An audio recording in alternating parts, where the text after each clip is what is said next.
आपण एक काम करूया, ही कुपी आहे ना ही समुद्रात फेकून देऊया, म्हणजे त्या अंबिकाच्या सुटकेचा एकही मार्ग शिल्लक राहणार नाही. नाही मंजिरे, आपण केलेल्या विधीचा पुढचा टप्पा बाकी आहे. 1-2 अमावस्या संपेपर्यंत त्या आत्म्याला जिथे मृत्यू झाला त्याच मातीत गाडून ठेवावं लागेल. म्हणजे हिला पुन्हा रामपुऱ्यांच्या घरात ठेवायचं? घराच्या परिसरात कुठेही चालेल, कुणाच्या लक्षात येणार नाही अशी जागा शोध आणि ही कुपी तिकडे गाडून टाक. हे सगळं अत्यंत सावधपणे कर. कोणाला कळलं तर आत्म्याला बाहेर यायची वाट मिळू शकते. नाही, मी काळजी घेईन. उचल ही कुपी आणि जा. आजच गाडून टाक ही कुपी. करते.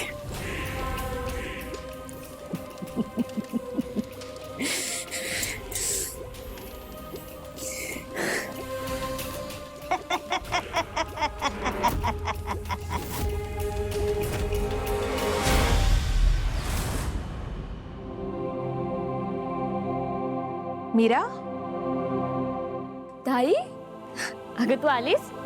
थांबा, इतकं आवरलं की मग येते मी तुझ्याकडे. झाला?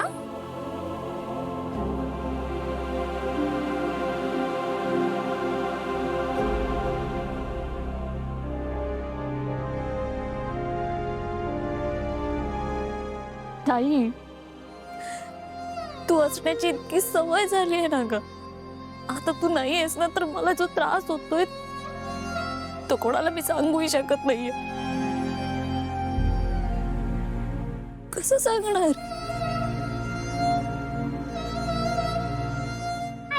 आम्ही आलो.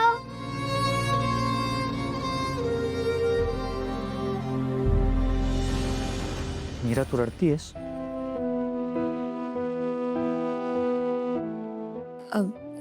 नाही. मीरा, तू मगाशी पण रडत होतीस. काय झालंय मला सांगशील का? काही प्रॉब्लेम आहे?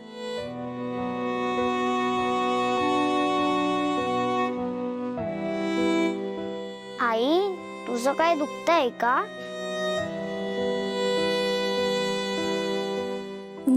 नाही वेदा.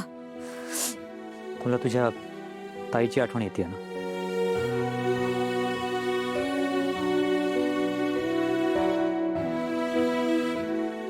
हो. अंबिका ताई सुद्धा मला माझ्या बहिणीसारखीच होती. मीरा, तसं असेल तर तू अजिबात काळजी करू नकोस. मला खूप इन्फॉर्मेशन मिळाली आहे. सगळ्या अनाथ आश्रमाची लिस्ट आली आहे माझ्याकडे, आणि मी नाशिक, शहापूर, अगदी डहाणूपर्यंत लोकांना सांगून ठेवलंय. उद्यापासून आपण मुंबई आणि ठाण्यात शोध सुरू करू. इनफॅक्ट सुरुवात आपण आपल्याच रामपुरी अनाथालयापासून करूयात. ओके? एक मिनिट.